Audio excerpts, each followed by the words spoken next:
am Dale Weber, Pro-Vice Chancellor and Principal of the University of the West Indies Mona Campus, and it is my pleasure to be with you and share with you in World Quality Week 2022.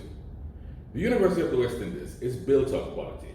We strive for quality and we're always trying to improve. Quality in teaching is our #1 priority. We have many mechanisms that make this happen, whether it is through our teaching, through SETTLE, or trying to have our students adhere to quality systems. Quality management is now an important part of the UWI's signature.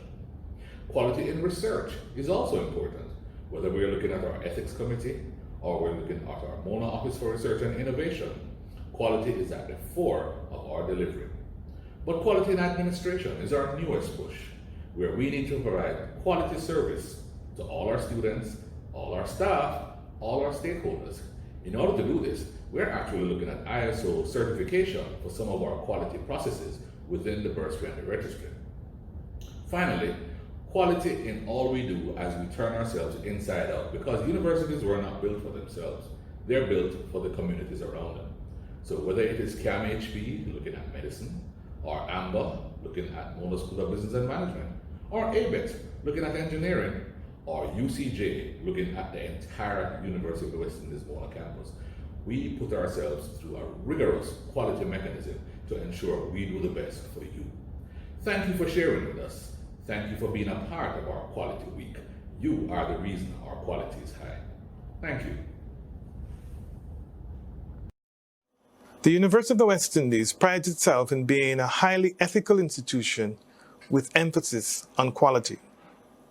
This is consistent with the university's quality policy that embraces 5 dimensions to ensure quality in action. These include fitness of purpose, fitness for purpose, value for money, transformative development of students and staff, and adherence to high standards. All of these are crucial to our activities. Our approach to each needs to be guided by our collective conscience to do the right thing by our students, staff, graduates, and other stakeholders. The 17 governments that contribute to our unique regional university have placed their trust in us to give of our best in the development of this region through education, research, and innovation. And we are delivering right across the entire Anglophone Caribbean. We have expanded our program offerings to cover hundreds of areas and disciplines, both at undergraduate and graduate levels, making us #1 in the region for choice of programs. No other tertiary institution in the English-speaking Caribbean offers our range of programs. No other institution in the region produces the number and quality of graduates as we do. No other institution in the region has conducted the level and range of research or has had the research output, scholarly articles, and books that have significantly expanded our knowledge and knowledge application to our regional realities as we have. In recent years, we have gone global with sites in North America, Europe, Asia, and Africa. In all of this quantity, quality has been paramount. We have not cut corners to reach where we are, as that would go against our policy to do the right thing and to be honest with ourselves in assessing our work. This is substantiated by our consistently high rankings by the Times Higher Education. Since we have started submitting the UWI to international ranking, we have consistently ranked among the top 5% of universities in our region and globally. This year, we have moved up a very impressive 94 places. From the global field of some 30,000 universities and elite research institutes worldwide, our Mona Office of Student Financing provides financial and other support for hundreds of students every year, making it possible for many to complete their studies. The UWI offers a wide range of support services. These include academic support for students, academic advisement, as well as mental health counseling through sports, clubs, societies, student leadership, and development programs. Here again, we are seeking to do the right thing by providing the co-curricular opportunities that ensure a well-rounded graduate. Now, this does not mean that there are not areas for improvement. Far from it. We acknowledge that there is much more that has to be done across all areas of quality to build on current achievements. So it is fitting that on this Global Quality Day, we commit to keep on doing the right thing in all areas of our operations to maintain our quality and excellence. I wish everyone a wonderful Quality Day.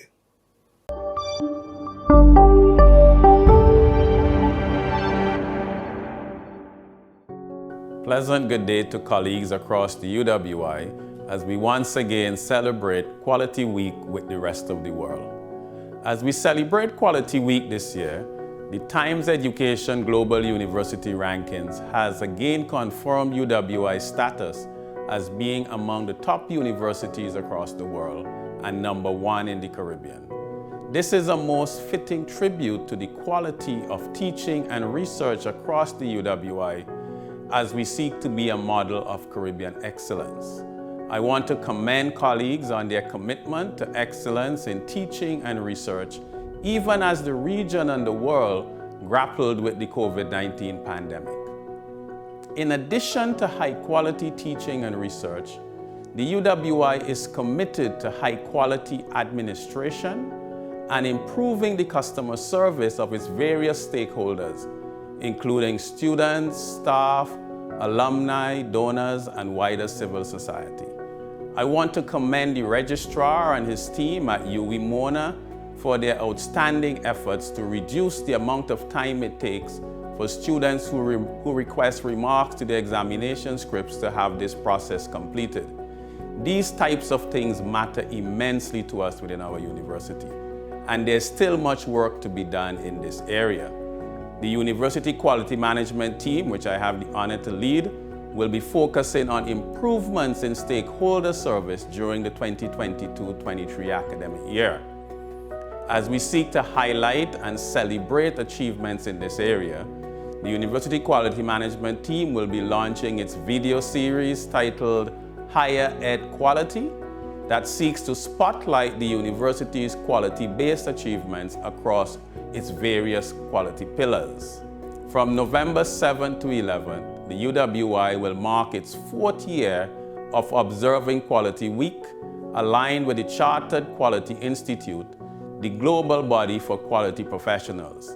The theme this year is Quality Conscience, Doing the Right Thing. As we focus on the theme Quality Conscience, Doing the Right Thing, I urge my colleagues across the UWI to reflect on the words of the American author and philosopher Aldo Leopold, who once said, "Ethical behavior is doing the right thing when no one else is watching." Doing the right thing because it's the right thing to do must become the ethos across the UWI as we engage in teaching and learning, research, university service, and public service. Over the course of this week, each of our 5 campuses will showcase aspects of their contributions to quality in teaching, research, innovation, public service, intellectual leadership, outreach, governance, and administration. And our campuses will host activities as part of the commemoration of UWI Quality Week. I encourage team members across the UWI to visit the UWI Quality website at www.uwi.edu/quality and continue to use the quality policy as a guide to our quality conscience and for maintaining high quality standards in the work we do. This week is an excellent opportunity to broaden your understanding of how we all work together as parts of the One UWI global system, particularly as we embark on a new strategic cycle. Again, I want to wish members of the UWI family a happy and productive UWI Quality Week.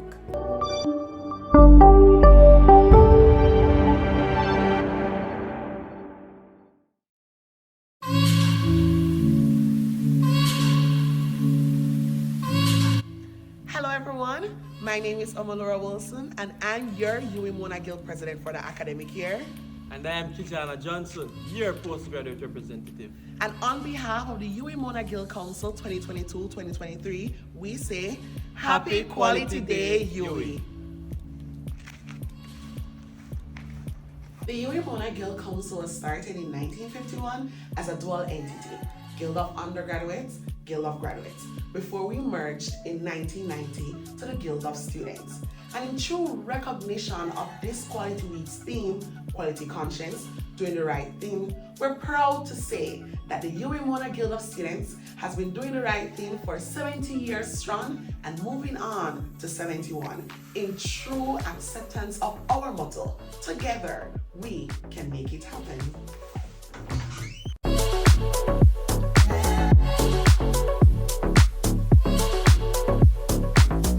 The University of the West Indies Guild Council continues to be the epitome of premier student leadership within the Caribbean.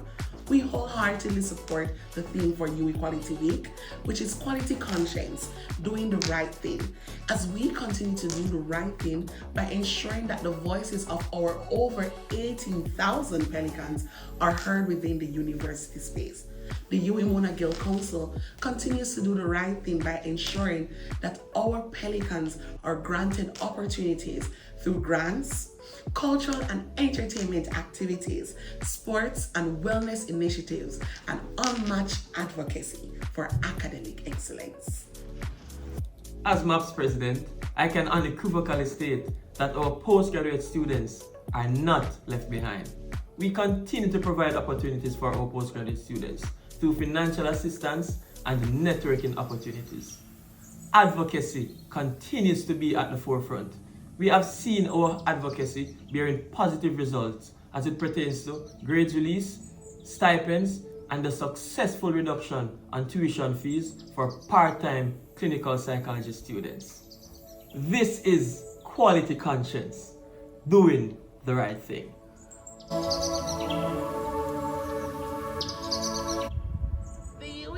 Guild Council continues to support the university as it aims for quality service and academic excellence. As we strive to become the #1 university, not only in the Caribbean, but also in the world. Happy Quality Day.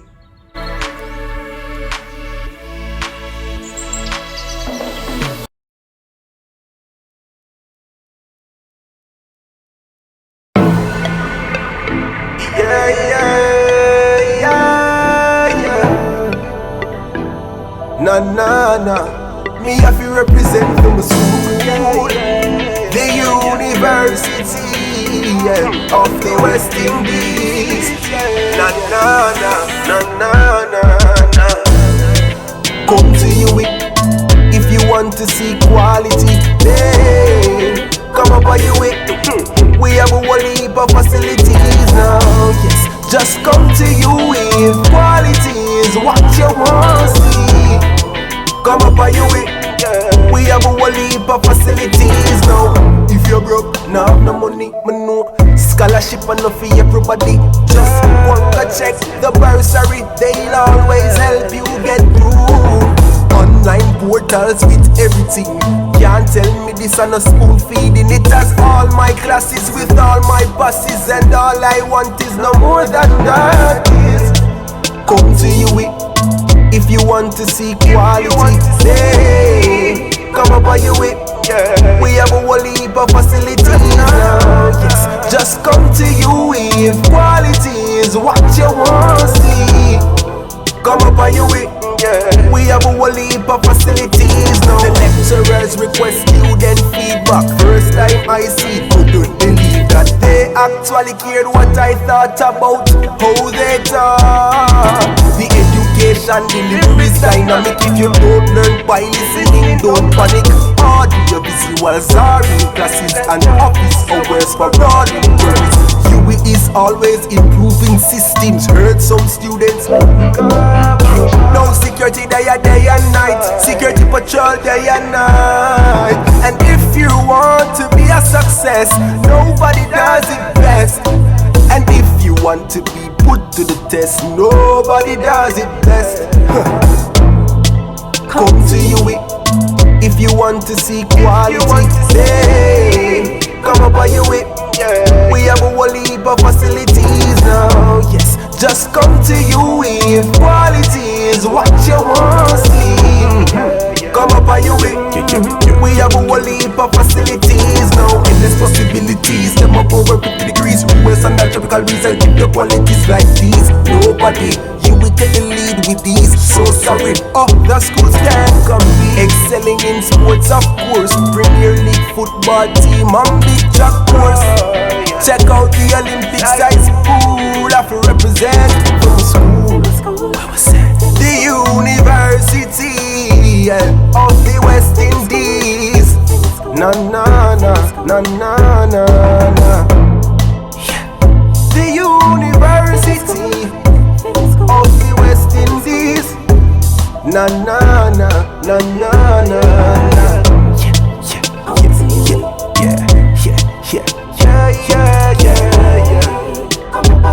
Na na na na na na na na na na na na na. Come on, by you.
The theme of World Quality Week, Quality Conscience, Doing the Right Thing, highlights the importance of ethics in quality assurance and quality enhancement. When the CEO of the Chartered Quality Institute, which spearheads World Quality Week each year, announced this year's theme, he said, "Doing the right thing gets to the heart of quality management in any organization and the heart of what the quality profession is there to help with. At the end of the day, providing and improving the quality of products and services is done by people who have to make decisions every day, often balancing a range of stakeholder interests."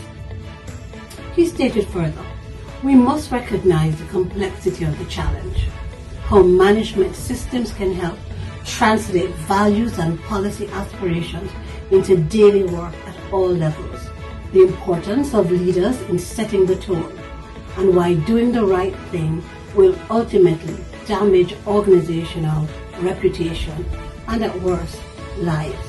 CQI identifies an important interplay between quality and ethics, which has always been a particular interest of mine in my scholarly contribution to the professional field. Indeed, I believe that one of the often unacknowledged functions of quality assurance is ensuring ethics in academic and institutional processes. Indeed, it is oftentimes during internal quality assurance review and accreditation processes that evidence of academic misconduct or lack of adherence to policy and regulations become evident.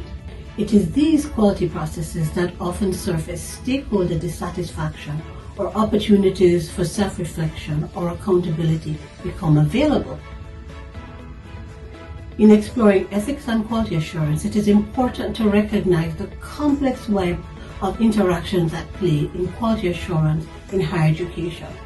The ethical standards and practice of the institution generally, institutional ethics, the ethical standards of academic programs, programmatic ethics, and the personal ethical commitment of individual faculty, administrators, students, and other stakeholders.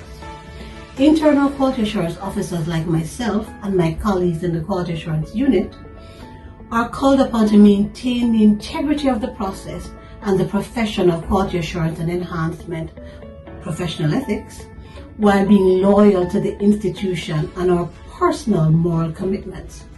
This requires an arm's length engagement and an honesty in speaking truth to power. What one scholar calls being a loving critic or a critical friend. And trust me, this is not easily done. In the Caribbean, the importance of ethical practice in academic life is reflected in the standards of our national accrediting bodies, such as the University Council of Jamaica, the external agency which accredits the UWI Mona campus. UCJ's Standard 10 focuses on integrity and ethical leadership. Now, similarly, if you look at the Accreditation Council of Trinidad and Tobago or the Barbados Accreditation Council, they focus on ethical leadership as a criterion for accreditation. This function of ensuring ethical practice is based on principles such as truth-telling, accountability, and transparency upon which quality assurance is built. While we look for ethical practice and integrity among those we evaluate, it is important that we ourselves are guided by ethical principles and undertake practices that support ethical outcomes as we promote quality conscience, doing the right thing. Continue enjoying UWI Mona's celebration of World Quality Week 2022.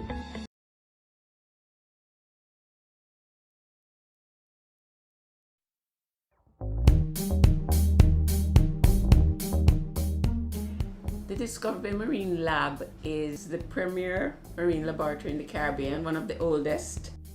We have recognized that energy stability and energy efficiency is an important part of our being successful.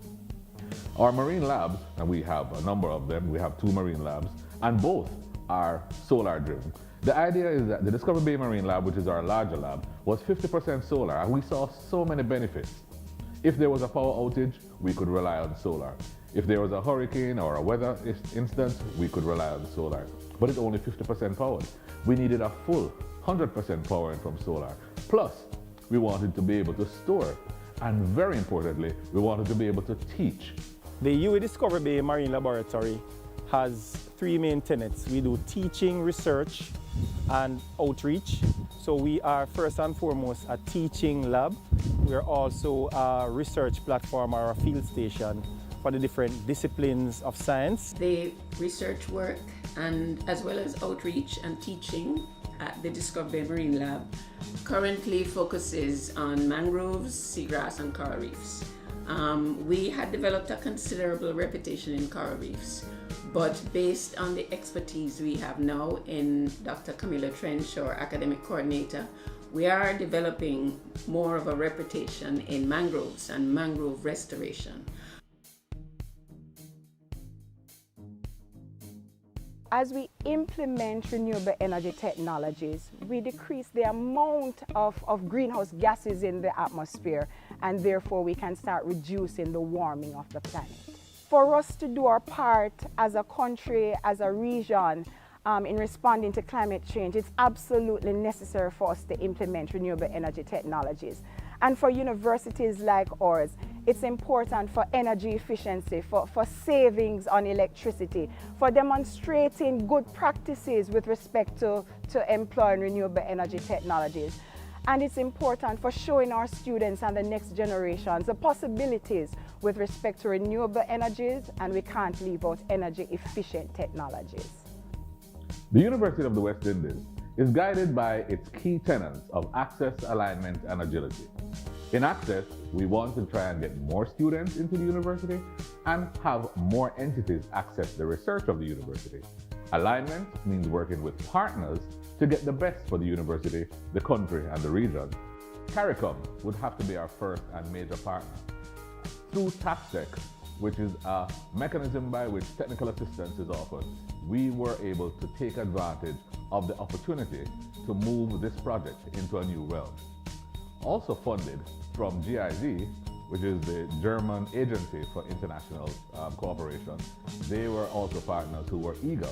But of course, all of this is held within CCRE, which is the Caribbean entity that deals with energy and energy efficiency. So we had a lot of partners, and it proves that our AL2, which is academic and industry partnership, works and works for us. Microgrid systems are typically a system that they operate from the utility grid, or it can self-sustain in an emergency where if there's a large power outage, the microgrid can stand alone and supply and sustain on its own.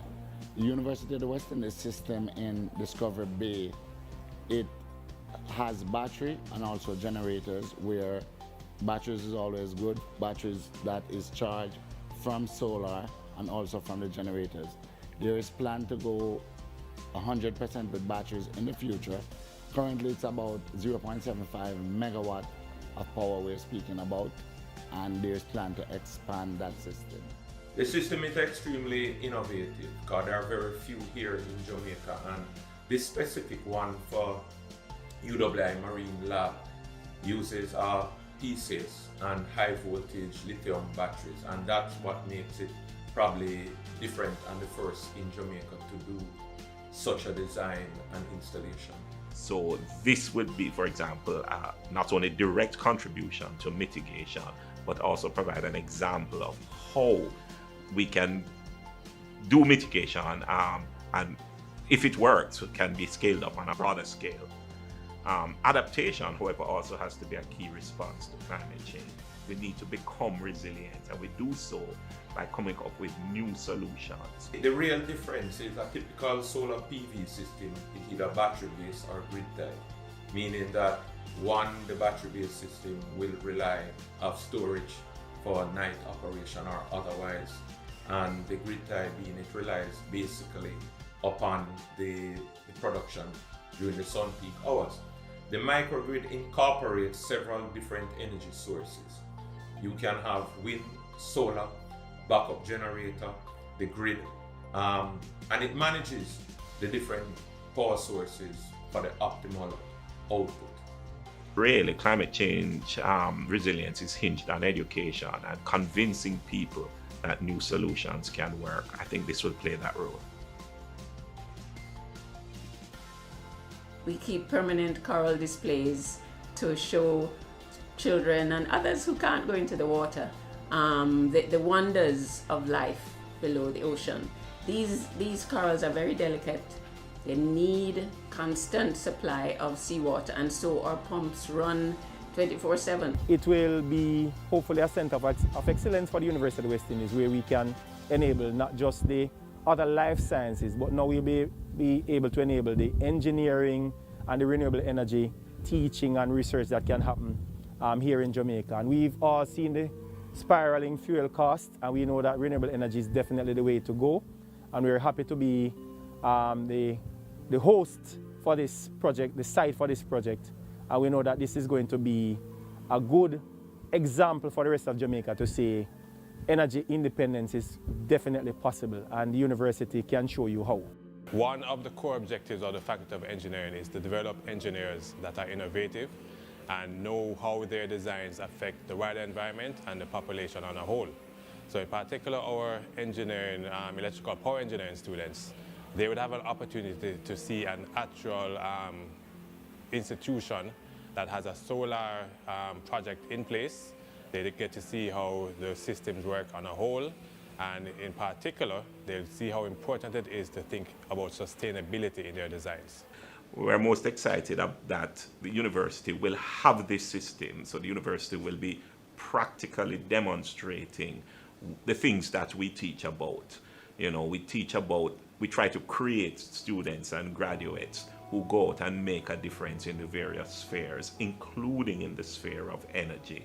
I think we're excited that those students will have the ability to interact with that system, will come up with their own ideas, will be able to use it as the springboard for even further solutions that will benefit society. It is not sufficient to translate a technology from overseas to our local context. We must find out the application best suited for the region, and that's where our research is useful. I believe that the Mircogrid project, the TAPSEC project, will effectively build that knowledge base through formal education as well as through our outreach. Visitors will see this fancy system and understand why we need to do more interventions like this if we really are going to mitigate the effects of climate change. The most important lesson to be learned really is that we can be self-sufficient. You can take a factory, whatever it is, a building, and become self-sufficient using a microgrid design. I think that the students being able to have hands-on, feel how the systems work, see possible setbacks that could occur over the lifetime of the project, that would help them to plan and look forward to how they can mitigate some of these things that may arise. The Mircogrid Training Center, similarly to how we produce or have produced hundreds of life sciences students, we hope that this training center will produce hundreds of engineering, renewable energy students that will grow this country and be a very important part of the economy, moving away from fossil fuels. And Jamaica definitely has first world ambitions, and this is definitely a part of that puzzle to become energy independent. I would encourage us, every single one of us, to be open to renewable energy technologies, looking at their implementation in our homes, in our offices, our workplaces, and supporting the rollout of renewable energy technologies in our country and across the region. And that way we all do our part to mitigating, to reducing the amount of greenhouse gases in the atmosphere and reducing global warming and the impacts of a changing climate. I believe in terms of technology, the university shall lead the way. And having a prototype such as what we have in Discovery Bay, this will provide first hands-on practical experience, which is very lacking and needed in the industry for students. Students will have our facility where they could go and learn the way microgrids operate, how we design them, and the outcome if there's a power outage, or how it functions. This would be fully owned by the university, so we would have unlimited access for the students. And of course, this technology can be implemented or prototyped into different areas or different communities as we develop this country. I see, for example, teaching expanding beyond just our traditional degree programs or our traditional postgraduate programs, and the Faculty of Science and Technology leading the way into things like, for example, micro-credentialing, short courses, people coming in and just getting exposed and getting certification. I think this system will enable or give us the ability to do some of that, especially in the energy sector, and so it will make a significant impact. The opportunity for the university to embark on research that is homegrown research, which answers the questions of whether it's climate change, whether it's energy efficiency, whether it's alternative energy, gives us a chance as a national and now a regional university to share that information. Because remember, outreach from our research is an important part. If we can use Discovery Bay Marine Lab as an example, as a proof of concept, if we can get that to happen at one of our labs, Remember, we have Western Jamaica campus, we have the Port Royal Marine Lab, and then we migrate all of that back to the Mona campus, where we already have our LNG power system, but we need backup. That backup has to be solar. So my goal as a principal, if I can get that proof of concept from one of our outstations and migrate it back to the campus, then I've achieved my goal. Moreover, if I can get it taught and researched at the same time, and through physics and engineering, we're able to do this. Bring that research back so that we're producing the engineers to continue monitoring, build, improve the next set of grids. We're way ahead of the game.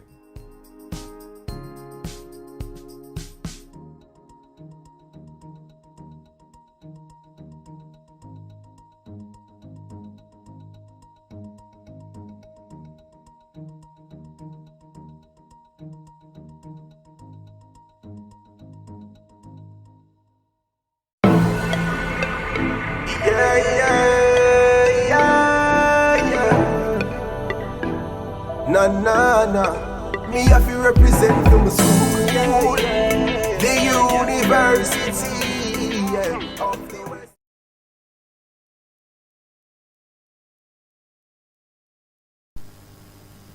Education as we know it has changed. The pandemic has generated a health crisis, an economic recession, and a learning crisis.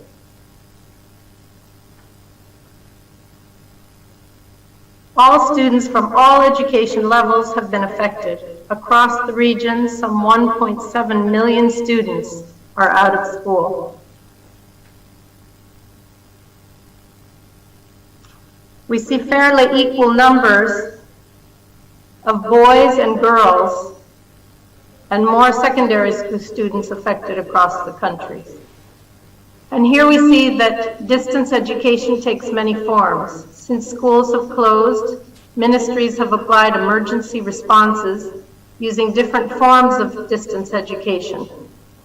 Delivery of printed materials, television, online platforms, and one very creative Jamaican teacher who set up a community blackboard to post lessons every day. She also gives tips to parents so they can teach their children at home. Soon you'll be seeing Sesame Street episodes on television in Jamaica and Suriname through a contract that the IDB has signed with Sesame to make those episodes available. Although teachers have shown great commitment and creativity to maintain ties with their students, we know that education systems and teachers were not well prepared for the transition to distance learning, and not all students have remained connected. There are economic and social impacts related to school closures. These losses affect individuals and countries. A recent World Bank study estimated that middle and high-income countries like the Caribbean countries will suffer earning losses of between 14 and 16% of GDP. Lost learning is due to temporary disconnection with schools, and the longer they're disconnected, students are disconnected, the more loss of learning occurs. Those affect later job opportunities, which lead to projected losses in lifetime earnings. Students also miss social interactions with peers and teachers at school, and school closures affect health and social well-being, especially for poor students who rely on school feeding and school health programs. There are inequities in the education system and differences in academic achievement between children from wealthy families and poor families, and between girls and boys. And these student achievement gaps were already wide even before the COVID-19 pandemic. In PISA results for Trinidad and Tobago, we see here on the right that the largest percent of low-performing students are from poor families in every subject area: reading, science, and mathematics. And on the left, we have the scores. Students from the wealthiest families scored some 90 points higher than students from the poorest families in all three subjects. The PISA report equates 30 score points with about 1 year of schooling. This means that the poor students are the equivalent of 3 school years behind their wealthy classmates.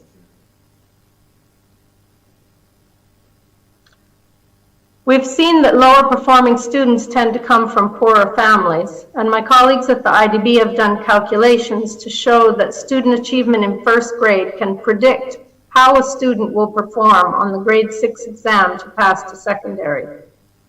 This is a high stakes exam because in most countries it determines where students will go to secondary school, and higher performing students have access to better schools with better resources.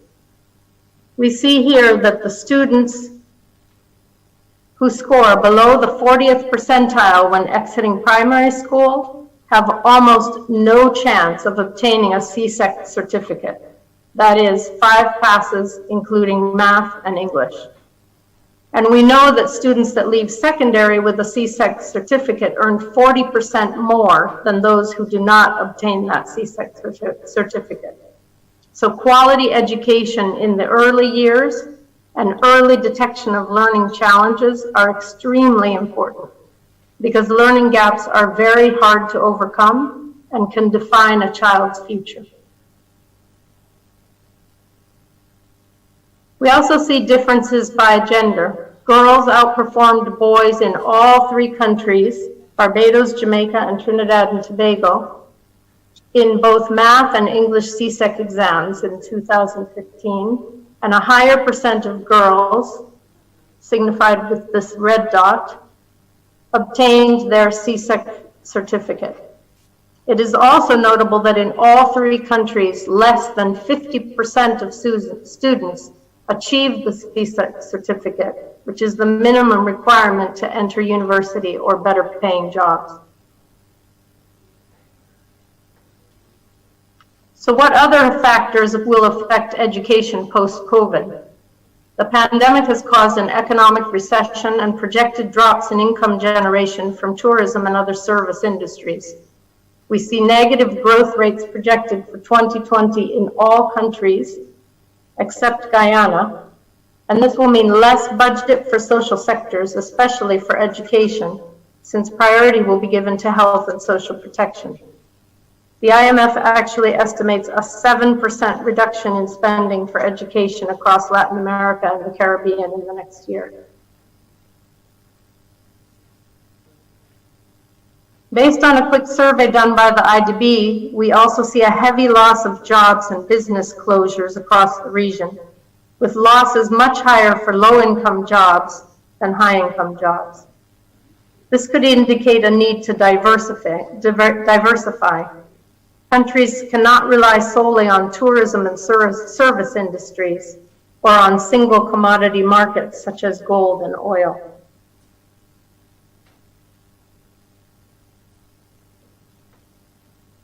The world is facing rapid changes in the demand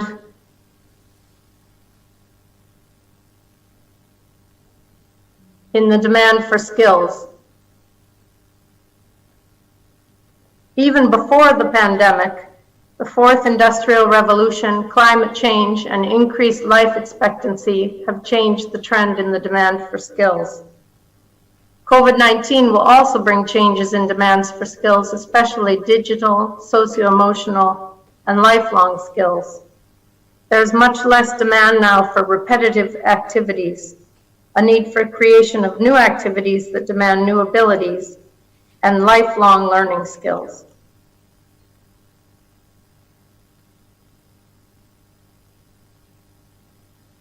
The data shows that we are already facing a learning crisis. Post-COVID, we're facing new restrictions and challenges. In this context, how do we move forward? What are the imperatives and opportunities for our education systems? We're transitioning from an emergency response to planning for the future. We now have an opportunity to better organize the education systems by collecting and using data, training teachers, providing better resources to teachers and students, involving families, and finding ways to reach students who have been disconnected. What questions can we ask to help us plan for the future? When and where do we learn? To safely reopen schools, we need to clean them, provide clean drinking water and soap, and set up flexible school schedules to allow for social distancing with smaller groups of students. But due to social distancing, some students will likely be at home at any given moment, which will require a blended learning approach. So how do we promote autonomous learning for students who are learning from a distance? And how do we engage others, like parents, to help teach? We have a moral imperative to provide quality education for all students, especially knowing what we do about existing learning gaps and predictive pathways for low-performing students. We also know that learning gaps are widening with school closures since some students have fewer resources for distance learning. How do students best learn? Once we assess the learning gaps compounded by the pandemic, we need to develop strategies to help students catch up, like tutoring and accelerated learning programs. This may mean teaching in a different way. One example that I read about recently is the Teaching at the Right Level program started by Pratham, an NGO in India. This program helps children develop foundational reading and math skills working with groups in grades 3 to 5. They start by testing children in basic skills, group them by learning level rather than age or grade, and teach those basic skills for concentrated periods of time. Retest, and then allow students to move individually through the levels as they progress. This program has been evaluated and has shown a positive impact on children's learning. More than 60 million children have benefited from the program in India and Africa. Similar adaptive learning using digital tools can allow students to move at their own pace. How can we better support students? Many students have felt anxiety during the pandemic for a variety of reasons. Separation from school and their friends, difficulties in connecting to school through distance learning, general anxiety of the unknown, possible death in the family, increases in domestic violence and abuse during quarantine, and loss of the safety that school can provide. All these issues require additional support and counseling services. And how do school leaders engage the community in new ways? Capitalizing on parents' greater involvement in schooling over the last few months. How do they foster teaching of life skills and socio-emotional learning? How do they help their teachers learn new things? School leaders need training in change management to lead the required changes in teaching and learning. Dr. Khan mentioned the importance of digital strategies. How can those strategies and technology help us to build resilient education systems? The first order of business is to bolster the Education Management Information Systems, or EMIS, and ensure that everyone is using them so that policymakers, school leaders, and teachers have access to accurate, up-to-date data on everything from school infrastructure to teacher qualifications and assignments to student achievement. What resources do we need for effective learning? Information from the EMIS can be used to make decisions to upgrade schools, expand connectivity, and provide digital devices to teachers. Students and teachers need much more training in the use of online and distance modalities in preparation for more blended teaching models. The IDB calculated readiness to use technology in several countries across Latin America and the Caribbean, and both in secondary schools and universities. Only 60% of teachers and instructors were estimated to have the digital tools necessary for distance and online teaching. And having lived these last 3 months with 3 teenagers, I can assure you that some children are much more ready for distance learning than others. How do we know what students have learned? Digital strategies and testing, as well as EMIS data and analysis, can be used to identify students who need additional support and early interventions. What should students learn and how should they be certified? As I mentioned, adaptive learning using digital tools allows students to move at their own pace through the curriculum, and tertiary institutions could explore other types of certification. For example, the private sector is focusing more and more on what people know and accepting digital badges in place of university degrees.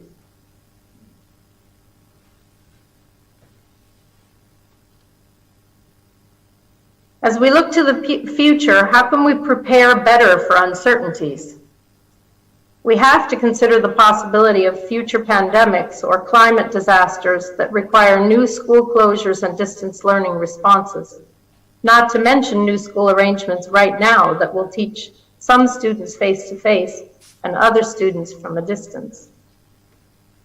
With government budget cuts in the forecast, how can we forge different partnerships? For example, providing relevant and pertinent education and training and linking learning to jobs. Lifelong learning skills allow us to adapt and learn new skills for new jobs in a rapidly changing labor market. I just read about youth doing digital tracking of re-entering citizens and tourists. Excuse me. Let me start that again. I just read about youth doing digital tracking of re-entering citizens and tourists to be able to trace new COVID cases in Jamaica. And my son is in a high school aviation program learning to fly drones to deliver packages, carry out surveillance, and so forth. And how do universities leverage their research and knowledge base to contribute to solutions? Several Latin American universities generated masks and developed ventilators in the first months of the pandemic. Researchers can also study issues like the widening learning gaps, how to work with children with disabilities, how to reduce dropouts and retain students with the blended teaching and learning approach. So to wrap up, what do we need to ask ourselves as we look at the imperatives and opportunities for building resilient education systems in the Caribbean? How do we minimize inequities in the system? How do we regain learning losses? Who delivers education? What do we deliver? How do we deliver? Where do we deliver? How do we engage new partners in education? And is there a role for regional partnerships? Thank you very much for this moment to share some ideas with you, and I look forward to the discussion.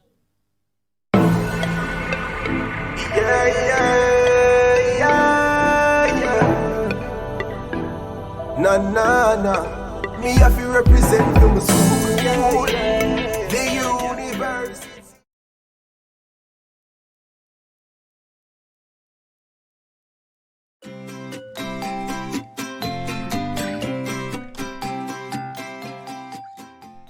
Welcome and happy Quality Day to us all.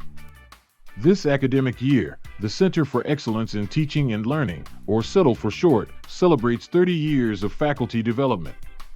We are pleased to announce that we continue to not only make quality our priority, but also we believe that we are the quality conscience of faculty development here on the Mona campus. So, how do we as the Center for Excellence in Teaching ensure that we demonstrate a culture of quality here on the Mona campus? How do we guarantee that we are doing the right thing? Well, we are guided by our values, which in themselves underscore a high level of quality. In the CETL, we execute our functions by emphasizing mutual respect, academic integrity, open communication, collaboration and teamwork, academic excellence, innovation, responsiveness and customer service. As the Center for Excellence in Teaching and Learning, we seek to advance quality teaching by doing what's right for our faculty so that they, on the other hand, can do the right thing with their students, whether in or outside of the classroom. We do so in a variety of ways, a repository of formats which continues to expand based on faculty needs. We embrace a culture of quality by observing and evaluating others doing the right thing. Additionally, we advocate for faculty to do the right thing via our workshops, webinars, courses, consultations, and publications. As a unit which focuses on faculty development, we celebrate those who are doing the right thing. We are also pleased to announce the return of the UWI Guardian Life Premium Teaching Award this academic year. Finally, we improve the meaning of doing the right thing by engaging the reflective model, participating in research activities, and making practical applications. How do we know if we are doing the right thing? So far, the numbers have been speaking for themselves. The SETL has responded to hundreds of requests for training and retraining and for departmental, faculty-wide, and individual consultations. We are cognizant that the unit continues to advance, and as such, we continue to examine lessons learned, especially during the pandemic and immediately after. One particular area which stands out for us as a unit doing the right thing is that of faculty demand for online tools in order to leverage their classroom engagements. These calls for training with online and digital tools are continuing and have signaled to us that we are indeed upholding the culture of quality and are doing the right thing. We are the Center for Excellence in Teaching and Learning. As we celebrate 30 years of faculty development, we will continue to strive to demonstrate quality in our procedures and practices. Thank you for watching, and have a happy Quality Day.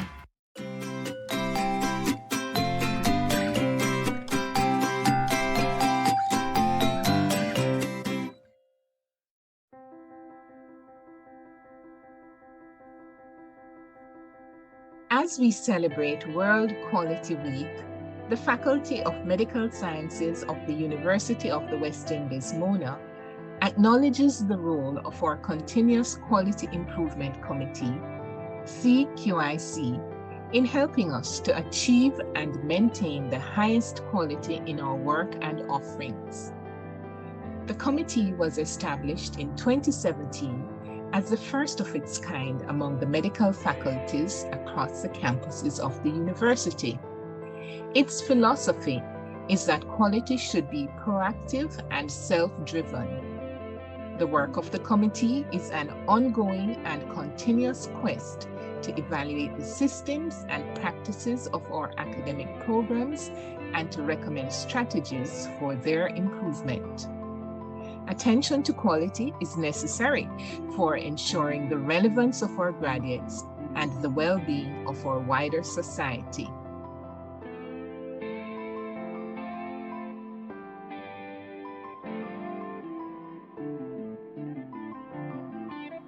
Attention to quality also facilitates the success of our faculty and the university as reflected in accreditation, enrollment, funding, stature, and recognition.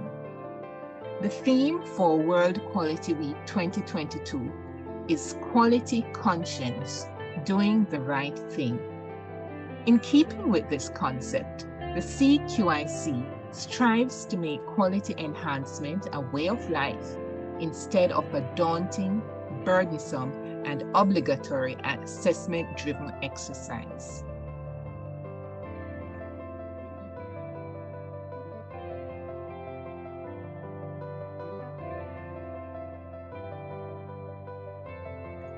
The committee is comprised of a chairman, undergraduate program directors, student representatives, the Deputy Dean for Graduate Studies, as well as specialists in information technology, medical education, and administration. The CQIC monitors key quality data points of all 7 of the faculty's undergraduate programs on a regular basis and provides feedback and recommendations. It also monitors quality assurance review and accreditation processes and provides support, feedback, and guidance for the review and timely implementation of recommendations arising from these processes. The CQIC also provides consultations and support to other committees and initiatives in the Faculty of Medical Sciences. The meetings and activities of the CQIC are collaborative and consultative. Each program has a voice and can depend on the support of other programs for insights, ideas, and advice as they all grow in quality together.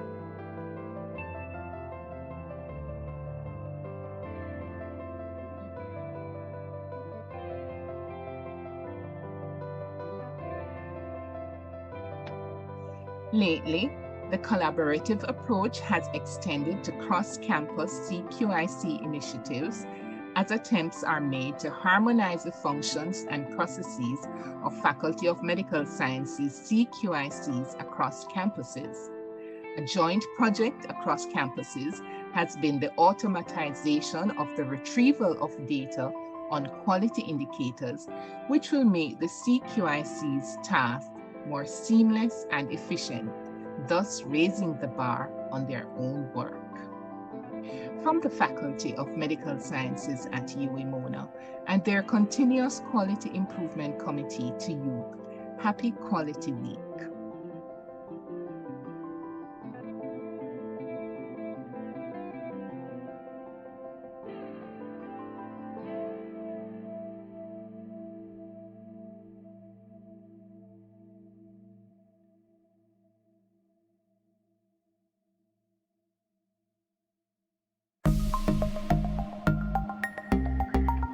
Hello everyone.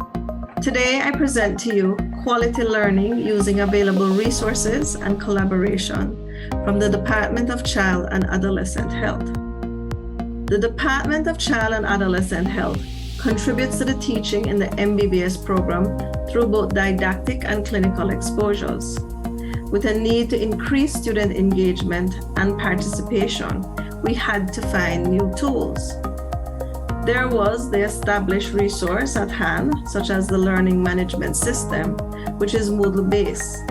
This gave us easy access to the discussion forum, which is considered a resource activity. The discussion forum is user-friendly. It allows for discussions of chosen topics in a blog-like fashion. Multiple participants can join, and there can be moderator and peer input. We also had a new initiative, which was our collaboration with S.A.S.S Medicine. S.A.S.S Medicine is the brainchild of Dr. Ben Harris and Josh Walsh from Oxford University. It is a gamified platform which is evidence-based, but also fun. Dr. Ben Harris was invited to meet with our students at their orientation. The S.A.S.S Medicine platform was introduced. Students were taught how to navigate, how to upload their questions, how to earn points and badges as rewards for participation. The relevant course code was provided and the students were excited and ready to go. Students were first allocated into small groups and assigned for participation in a discussion forum, of which 2 ran per week. Clinical scenarios with learning objectives were created, shared with moderators, and introductory statement and comments posted on the Learning Management System. Assigned students interacted as a group, guided by their moderator, as the complete scenario unfolded. At the end of the week, students were asked to write 2 to 3 questions on the learning points of the topic. Questions were then uploaded to the S.A.S.S Medicine platform for peer review. At least 3 peers reviewed each question. Corrections or adjustments were made by authors based on the suggestions, and questions were then re-uploaded for faculty or expert review to ensure that they met the standards of the clerkship exams, so creating a high-quality question bank. Feedback was provided to students, and accepted questions were then released in batches to all students for play and practice. So, why were students asked to write questions and not simply play with an already created question bank? Well, we know that writing MCQs does enrich a student's learning experience. And in fact, some believe it is a skill that should be developed in all students. We also know that the writing of quality MCQs reflects engagement with the learning material. It allows students to clarify and comprehend information, as well as to identify and fill in the gaps of missing facts. On the flip side, when students write questions, Faculty is also able to assess the quality of the student's knowledge. Writing may expose misconceptions which need to be corrected, as well as we can pick up on students' likes, which can then be used to further facilitate engagement. Our initial targets were modest. We anticipated approximately 60 questions with possibly 180 reviews, but we were unsure how many would actually go the step further and play for rewards. Well, our goals were achieved. The response was overwhelming. We had excellent engagement.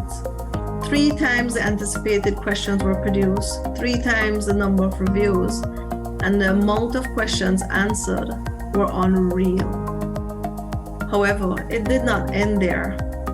We went further and included 10 questions in a 90-question test. The overall test metrics were not adversely affected.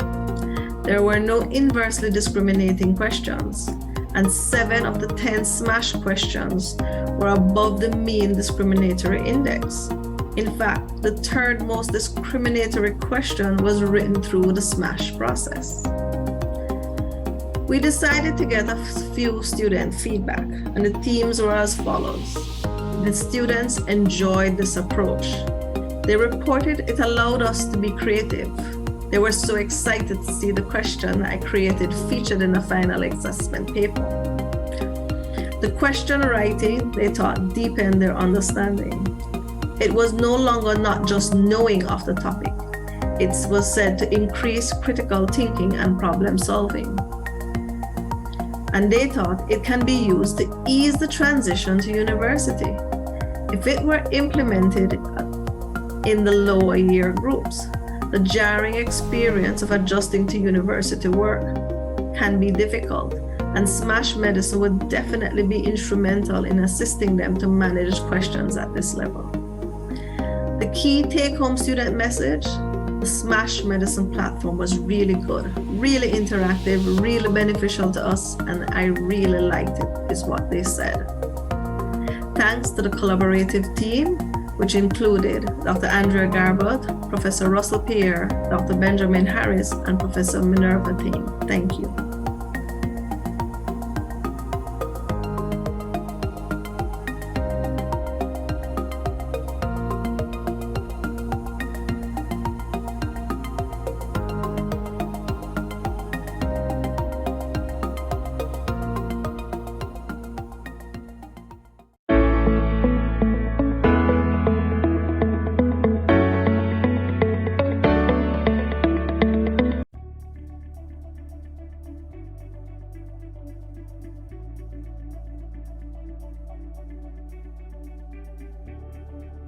My name is Ferguson.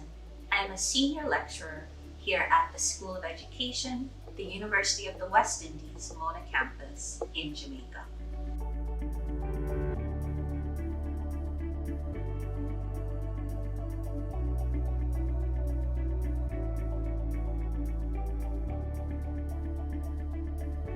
UNESCO defines ESD in the following way.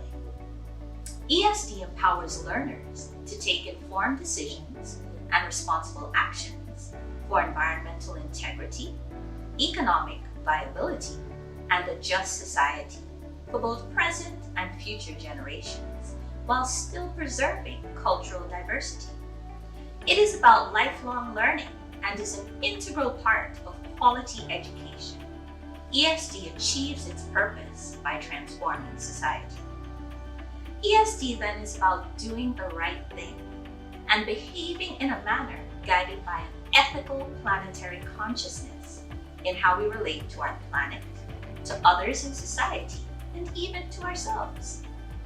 ESD therefore forms the broad context within which the ESD working group and the Change from Within program undertake their work.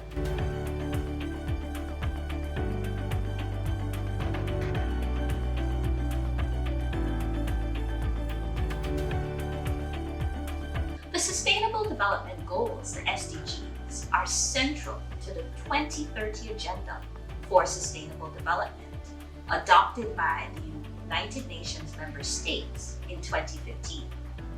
Whilst the work of the working group and the Change from Within program touch on a number of these goals, I will speak to Goal 4, in particular, quality education.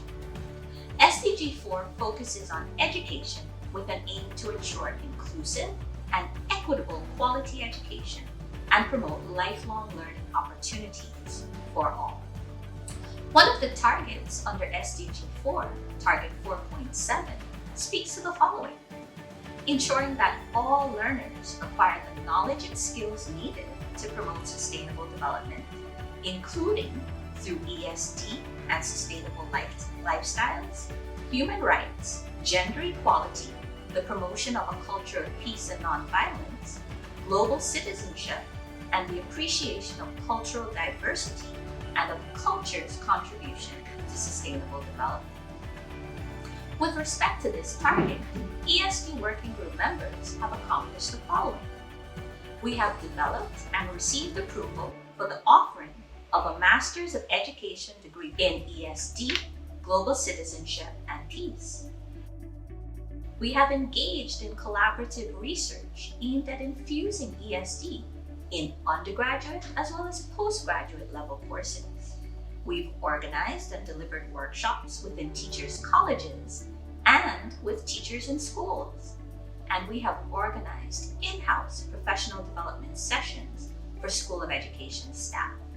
These are just a few of the activities, and these are specifically focused on building the capacity of both pre- and in-service teachers as part of the furtherance of Goal 4. With respect to the Change from Within program, I can share the following. The program was begun in Jamaica in 1992 and has been implemented by the School of Education since 2002. It is a school-based program focused on addressing violence and indiscipline in schools. Over the years, principals, vice principals, teachers, and guidance counselors have been trained in various areas, including conflict management and restorative justice circles, ESD, project-based learning, and interpersonal relationships that are healthy, all in an effort to contribute to and create more peaceful school cultures. Through its efforts to address school violence, the program is working to address one of the factors, violence, that can possibly impede and disrupt educational outcomes.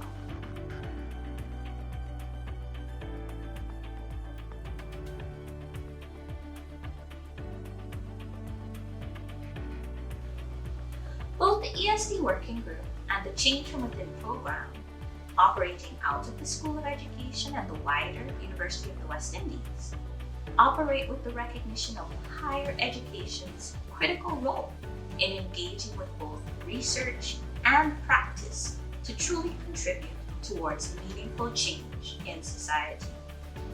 Both the Working Group and the Change from Within program, through their work, contribute to the development of sustainability knowledge, awareness, and practice in order to bring about a cultural transformation in society towards a more sustainable and ethical means of relating to our planet and to others in society.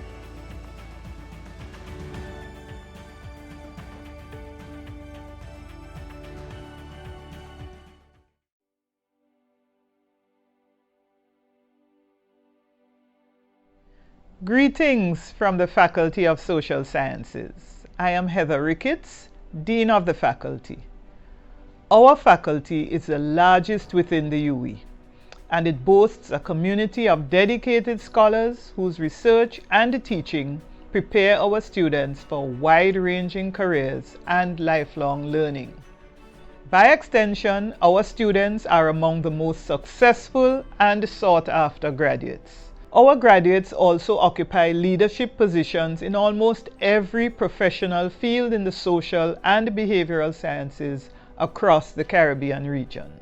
The faculty's commitment to quality is manifested in our continued mission to exceed the expectations of our stakeholders, in our contributions to Caribbean society, and in the remarkable resilience demonstrated during the protracted COVID-19 pandemic. In alignment with the UWI AAA strategy, the FSS REACH vision continued to chart the faculty's strategic vision, providing a framework for us to produce high-quality work and offer high-quality service. Faculty members demonstrated quality consciousness by conducting extensive research on the COVID-19 pandemic and the post-pandemic recovery, and hosting related seminars. Research was also done on best practice for administering Caribbean elections during the pandemic.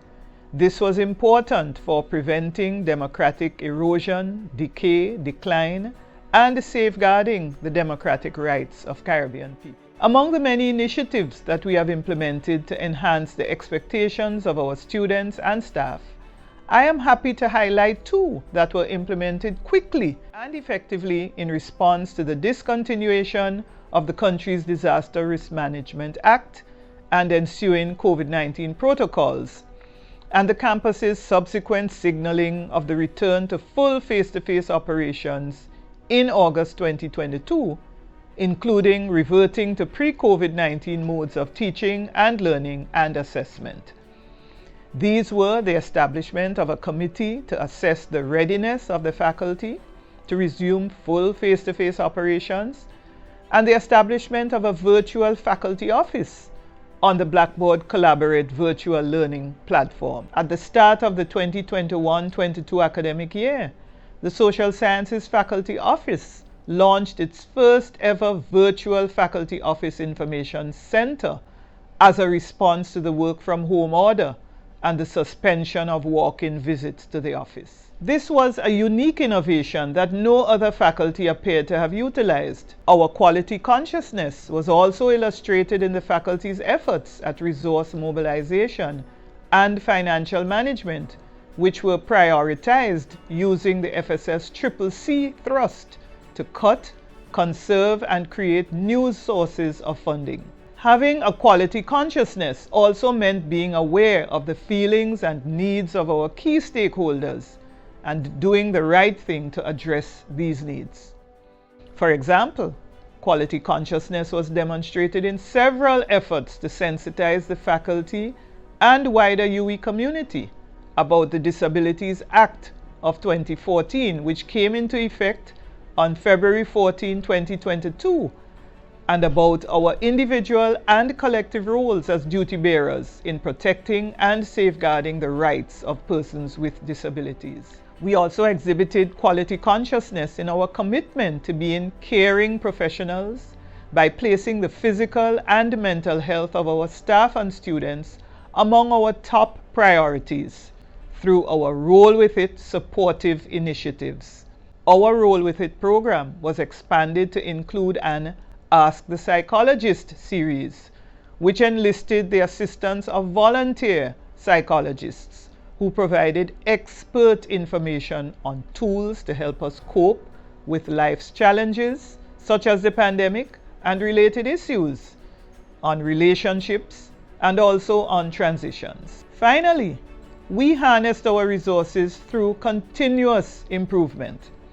Quality consciousness was embedded in the best practices utilized in remote teaching and learning during the COVID-19 pandemic. This adherence to institutional accreditation standards speaks to our ability to deliver quality programs despite the challenges faced by the pandemic. We are therefore proud, for example, that our MBA program offered by the Mona School of Business and Management was recently reaccredited by the prestigious Association of MBAs, AMBA, for a period of 5 years, which is the maximum period offered by the AMBA. Quality conscience was also interwoven in the faculty's efforts to decrease cases of examination irregularities. The video proactively addressed the issue of cheating by providing strong, clear messaging as to what constitutes cheating and the likely consequences. The quality conscience is embedded in our faculty's REACH vision, and therefore in everything that we do. We do not take our service to our students, our stakeholders, and the wider society for granted. We consider it our duty to serve our communities with efficiency, with heart, and professionalism.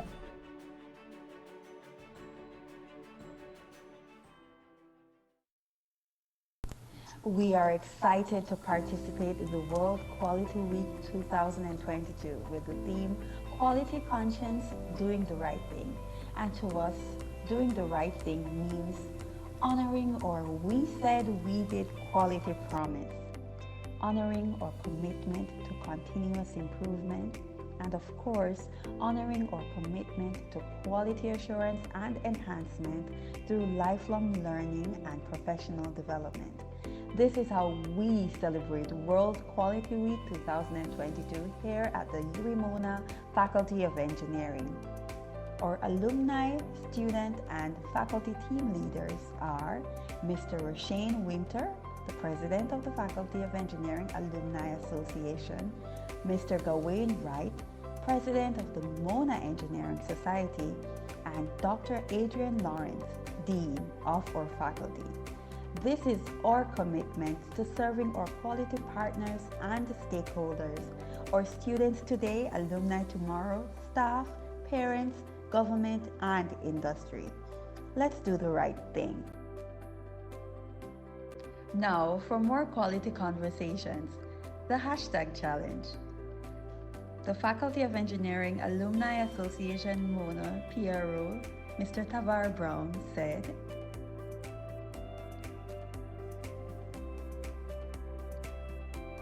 our civil engineering level 1 student coming from the prelim engineering program, Mr. Jamani Murray, said,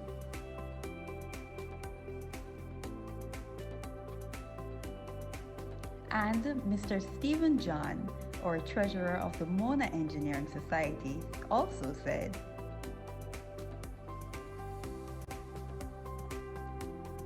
let's continue the quality conversations. Let's do the right thing.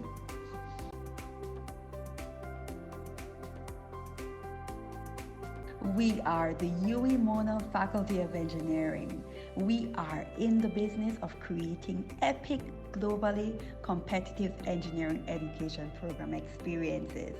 The Faculty of Engineering Alumni Association, MONA, the FEAAM, and the Mona Engineering Society have forged strategic partnerships towards supporting the continuous improvement of the quality of the engineering education program experience here at UWI Mona. Newly elected President, Mr. Roshane Winter, has also committed to strengthening active alumni engagement and supporting teaching, research, program development, internship employment, as well as mentorship. He has also pledged increased support for the faculty's calendar of events by providing speakers and volunteers, and looks forward to a rich and fulfilling experience as a proud alumni, of course, giving back to their alma mater.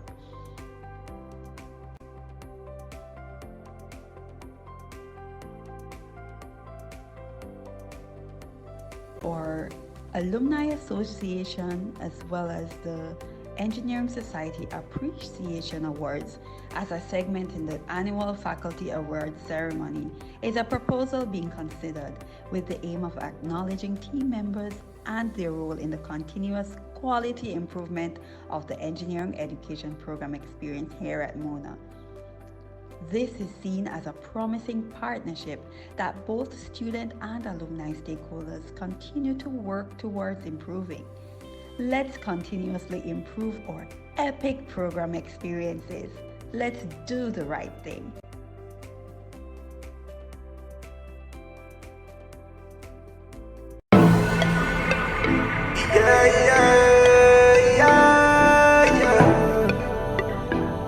Nah. Me have to represent from the school, the university. Greetings everyone, my name is Dr. Tamara de Inés Anton, and I am here to tell you a little bit about the Department of Modern Languages and Literatures at the Mona campus and our commitment to quality teaching. Quality teaching has become an issue of great importance in the ever-changing landscape of higher education, with academics being expected to have not only relevant disciplinary knowledge, but also skills in contemporary teaching, learning, and assessment practices. In other words, university lecturers should be not only high-quality researchers, but also conscientious educators. Moreover, student-centeredness has become a priority for most universities, both regionally and internationally. The learning environment and instructional approaches must then address the students' personal needs, interests, and aspirations, which is why our department has always been swift to answer our students' call for new teaching methods and new offerings. At the Department of Modern Languages and Literatures, we pride ourselves for being very much in touch with our students' needs, and but also the ways in which the discipline is evolving. For example, over the last 3 years and at the graduate level, we have both revised our MA in Translation and created a new program, the MA in Languages, Literatures, and Film Studies. Let me tell you a little bit more about our changes in the graduate programs. In the case of the MA in Translation, a decision was made to move towards online teaching, a new mode of delivery that has benefited the program in several ways. First of all, our students are mostly mature students working full-time. Online teaching allows the program to use a mixture of both synchronous and asynchronous delivery. Our asynchronous delivery catered to the needs of our already busy students who can manage their own time, while our live sessions will serve to maintain a sense of community among our cohorts. Secondly, it is our belief that online teaching has allowed and will continue to allow the program to attract more regional and international students. And finally, new technologies have already become an inherent part of the work of professional translators. These changes to the MA in Translation, to the mode of delivery, and the form of assessment demonstrate our understanding of the industry and the way the industry is evolving, and aim to professionalize our graduates. Moreover, the Department of Modern Languages and Literatures was very excited to kickstart our new MA in Languages, Literatures, and Film Studies this academic year, 2022-2023. We believe the program serves to exemplify our commitment to grow alongside our graduate students. In having 2 tracks, one in Spanish and one in French, our new MA caters to students who are competent in either language, or perhaps in both. In addition, its interdisciplinary nature with courses in literature, film studies, translation, linguistics, and education gives students the opportunity to bridge disciplines and forge new connections, becoming better rounded individuals and prospective professionals in the process. And of course, our drive to innovate and adapt to our students' needs is far from limited to our graduate offerings. At the undergraduate level, our lecturers and instructors in Chinese, Japanese, French, and Spanish are constantly reviewing course materials and bringing new teaching and learning approaches into the language, literature, and translation classrooms. For example, telecollaboration projects, basically virtual exchanges between our students at the UWI and those located in other international partner universities, have been recently introduced into our language courses. Most importantly, the Department of Modern Languages and Literatures is also prepared and willing to increase our undergraduate offerings to fit our students' interdisciplinarity and professional aspirations. This is how our brand new BA in French and International Relations came to be. a program combining courses from both the Department of Modern Languages and Literatures and the Department of Government. Bringing together two interconnected disciplines, this program seeks to meet the needs of our students and the industry in a direct and effective manner. To conclude, in the Department of Modern Languages and Literatures, we are strongly committed to quality teaching and to doing the right thing for our students, as seen in our student-centeredness, our attunement to the needs of the industry, our drive to innovate and adapt, and the excellence of our academic programs. We are waiting for you at the Department of Modern Languages and Literatures.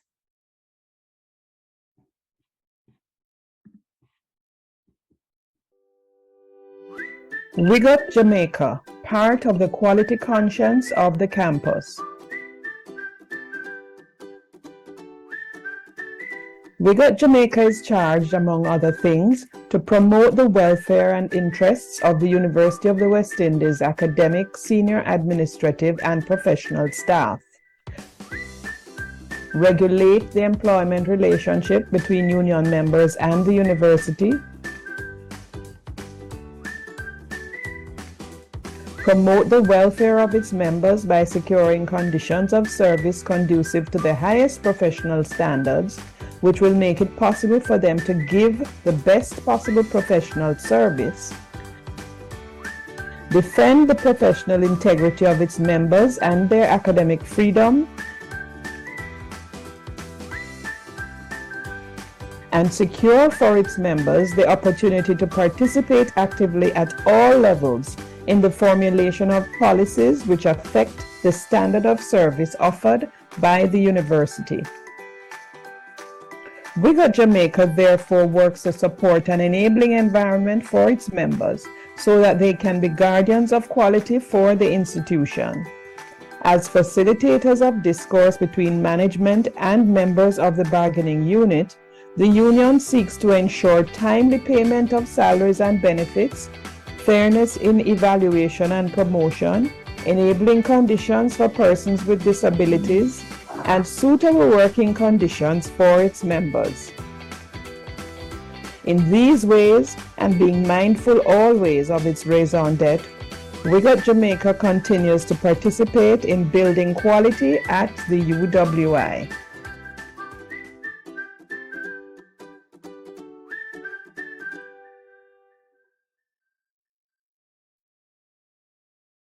The UWI Mona Library is a global gateway to Caribbean and international content, advancing learning, knowledge creation, and innovation of the university. Maintaining academic integrity and quality in the pursuit of excellence is at the heart of any academic institution. The Mona Library, in its support of the teaching, learning, and research process, reinforces academic integrity through its provision of a suite of resources in print and electronic formats, as well as services delivered through a high cadre of staff. This year, the UWI observes World Quality Day 2022 under the theme, Quality Conscience, Doing the Right Thing. Journey with us as we briefly highlight some of the key roles played by the library in reinforcing and maintaining quality and academic integrity. The library provides access to a vast collection of credible online and print materials. To underpin academic integrity, access is provided to a range of citation management tools. Reference services is often the first point of contact for many library users. Librarians are pivotal to this service, providing assistance face-to-face or virtually via Ask a Librarian chat, Zoom meetings, email, or telephone. Patrons are guided on how to access, evaluate, and use various resources to meet their information needs. Committed to maintaining academic integrity, the Mona Information Literacy Unit, MILU, supported by librarians and paraprofessionals, offers a suite of information literacy sessions on accessing and navigating the library's resources, using the various citation styles, and improving search strategies. These sessions are held each semester, as well as on demand, as requested by faculty and students. The library consistently supports students' throughput to buttress the UWI's goal to produce the ideal UWI graduate. Thesis consultation and scrutiny services is a hallmark of the support offered to graduate students. This ensures compliance with the respective citation guides and the UWI thesis guidelines to provide high-quality research output. Our librarians play a pivotal role in faculty and program reviews to maintain accreditation. Librarians also assist with the vetting of publications on CVs to maintain quality. The library supports the work of the faculty to improve the quality, quantity, and impact of their research, innovation, and publication. Access is provided to tools such as Cabell's Predator Reports, Web of Science, and US Scholar. Training sessions on the use of these tools are offered every semester and are facilitated on demand for groups or individuals. As we celebrate World Quality Day 2022, we encourage all our patrons to do the right thing. Use the library resources in a responsible manner. Make the library your first port of call when conducting research. Return board materials on time so that other users may have equal opportunities for access. Take proper care of the resources that you use or borrow. Credit authors for their work by adhering to the respective citation style of your discipline. Think before you copy, scan, print, and share. Avoid citing from or publishing in predatory journals. Our message to the community has consistently been that we are here to support you. This is demonstrated through outreach activities such as our Halls of Residence librarians and liaison librarians programs, our online chat services, and social media presence. The UWI Mona Library allow us to help you to do the right thing.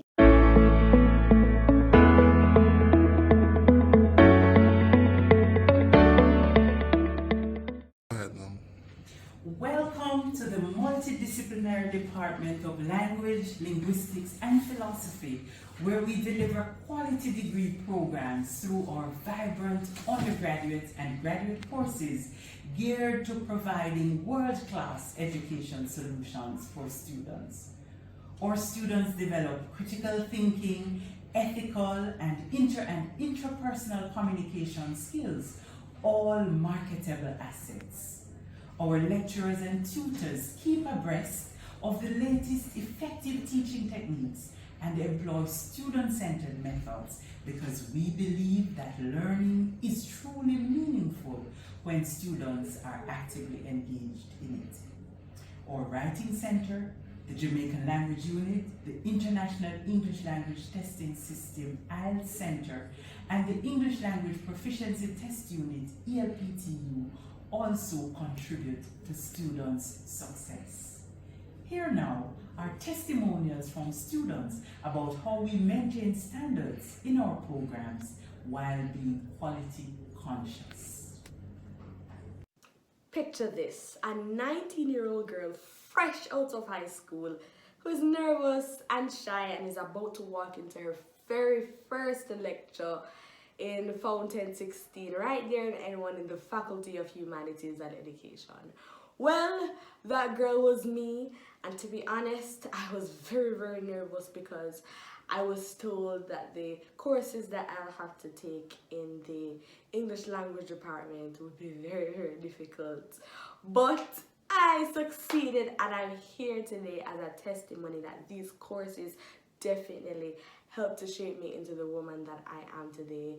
The critical reading and writing, the language argument, the public speaking course, all of those courses combined taught me very valuable lessons. It helped me in my analytical skills. It helped to improve my writing, which is very helpful for me right now as a MPhil student currently. It definitely helped to increase my self-confidence and improved my public speaking skills in a very big way. So my encouragement to you students to learn as much as you can. Your lecturers are brilliant. Listen to them, show up on time, and most of all, just put in your best. These are going to be some of your best years. So I wish you all the best, and I know that these courses in this department will definitely help you in a big way. All the best. Hi, my name is Shauna K. Burton, a graduate of the Department of Language, Linguistics, and Philosophy. I completed my degree in Language, Communication, and Society. Since then, I have been pursuing a career as an educator, teaching English language and communication studies. Now, my degree has helped me tremendously in teaching communication studies, as this degree has lent me boldness and confidence in teaching the syllabus of communication studies. The knowledge that I have gathered by doing this degree has directly impacted my life and how I teach this subject. I would encourage anyone to pursue this. Hey everyone, my name is Ryan Sweeney and I'm a teacher of Spanish here in the United States of America. While attending the University of the West Indies, Mona, I did a major in Spanish and a minor in linguistics. Now my love was always for languages, and it is one of the main reasons why I did linguistics, because I wanted to understand the structure and function of languages. I also wanted to understand the relationship between language and society. Now in my current profession, linguistics has helped me to convey to my students the origin of certain words in the Spanish language. And also, it has helped me to explain to my students how the words are structured in the language. I implore you all to take a course being offered by the Department of Linguistics. Learn a language, try something new, improve your communication skills, because linguistics is your passport to a great career. Thank you. Experts say philosophy is the love of wisdom. Hi, I'm Akeem Hines, a financial advisor, a trained broadcast journalist, as well as a graduate student here at the UWI Mona. When I was studying my Bachelor of Arts in Journalism, reading for the degree, I came across two courses that piqued my interest: Philosophy of Love and Sex and Philosophy of Religion. And from those two courses, I was able to develop high critical thinking, argumentative skills. Why? Why was that so? It was because I was able to posit an argument and substantiate my claims with research and existing literature. I was able to get an understanding of the different arms of philosophy, whether it was metaphysics, whether it was aesthetics, or whether it was ethics. I was able to understand that once I can appreciate where a person is coming from and get the research to substantiate where they're coming from, then automatically the argument will become valid. French philosopher Jacques Maritain in 2005, for example, posited that philosophy, one of the characteristics of philosophy is that it consists of argument, for a perspective of truth. And so that truth is what is important in philosophy to so many people. I'm really grateful I took on these courses and I learned so much, and I've developed personally, I've developed professionally, because I'm able to see where persons are coming from and not see things as only black or white.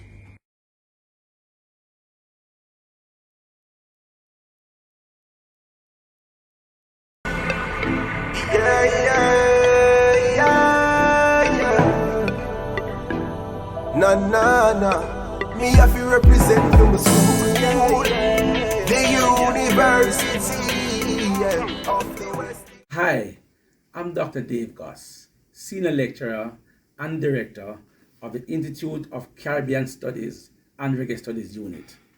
The ICS is a multidisciplinary and an interdisciplinary department. What this means is that our course offerings stretch across different departments, producing a well-rounded UWI graduate.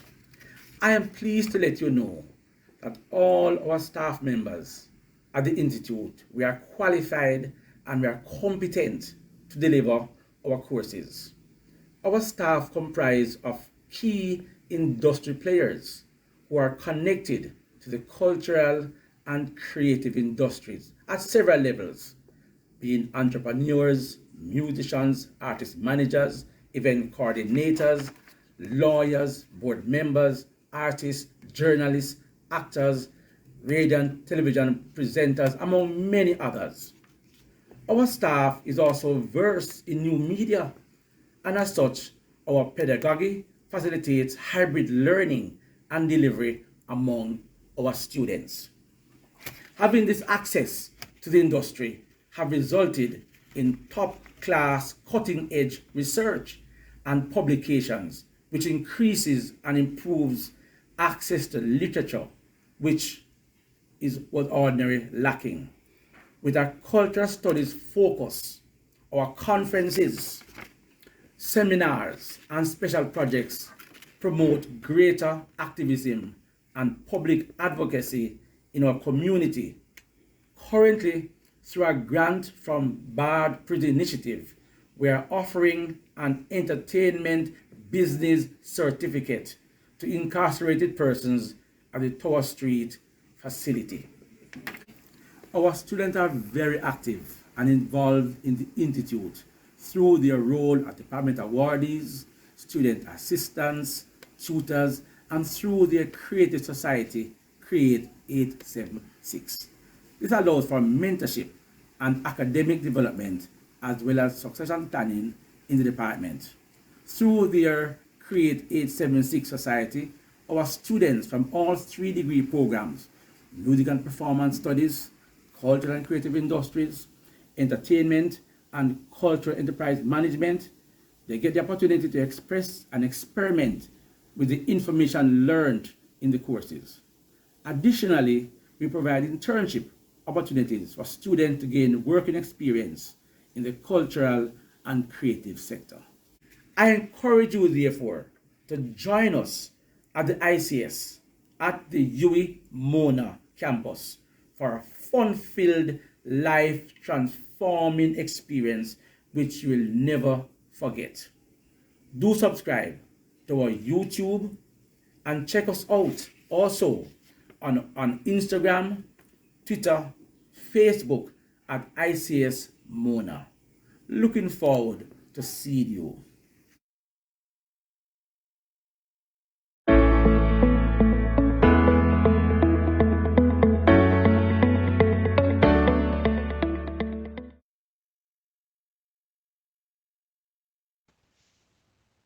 Welcome to the Student Administrative Services section, more commonly known as S.A.S., the Students' Customer Service Hub of the University of the West Indies, Mona Bursary. The primary functions of S.A.S. include the following. 1. Being the face of the Billings and Receivables section and the Bursary Department for student-related queries. 2. Informing our students of their financial status and to provide financial counseling where needed. And 3. Being the main liaison between students and the various departments here on the Mona campus.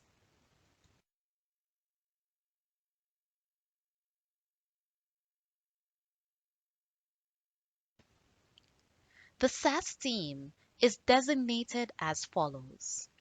A reception area which offers real-time, face-to-face service to our walk-in clients. Or customer service officers who primarily handles online requests and attend to walk-in clients where needed.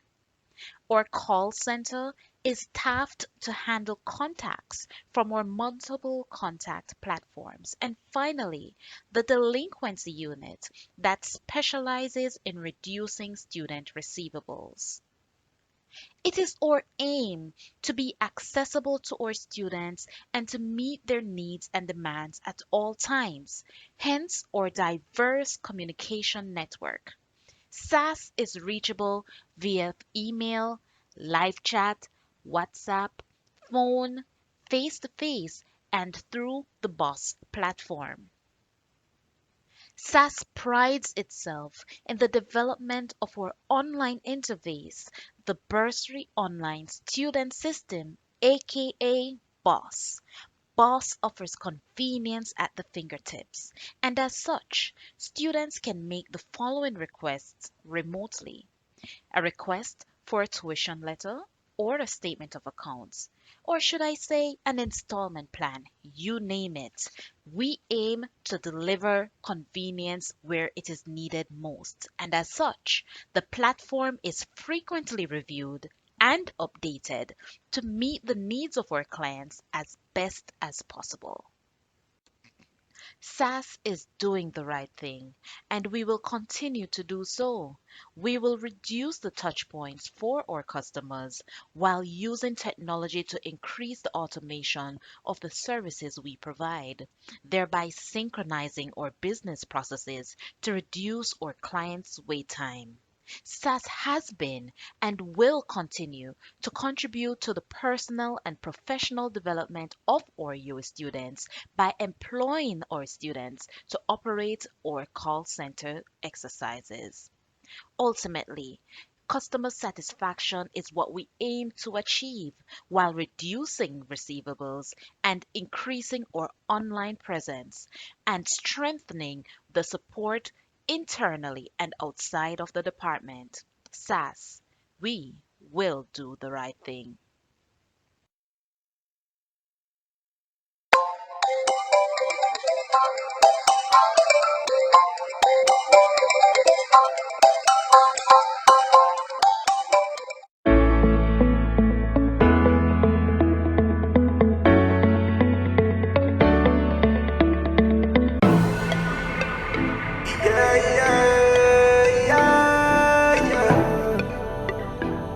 Nah. Me have to represent from the school, the university of the West Indies. Nah. Come to UWI if you want to see quality. Hey, come up on UWI. We have a whole heap of facilities now. Yes, just come to UWI if quality is what you want to see.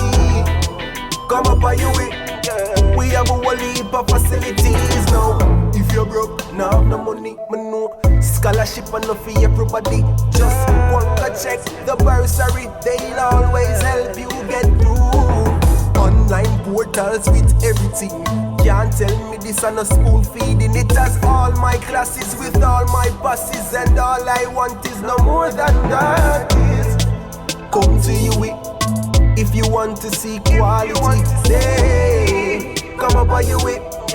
We have a whole heap of facilities now. Yes, just come to UWI if quality is what you want to see. Come up on UWI.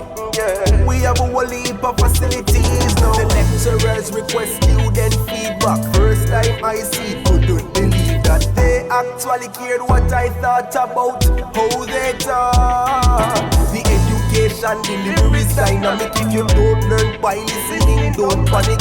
Audio visuals are in classes and office hours for all interns.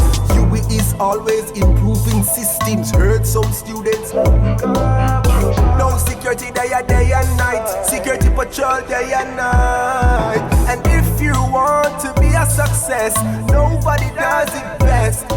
And if you want to be put to the test, nobody does it best. Come to UWI if you want to see quality. Hey, come up on UWI. We have a whole heap of facilities now. Yes, just come to UWI if quality is what you want to see. Come up on UWI. We have a whole heap of facilities now. Endless possibilities. Them up over 50 degrees. Rules and that tropical breeze. I'll give you quality.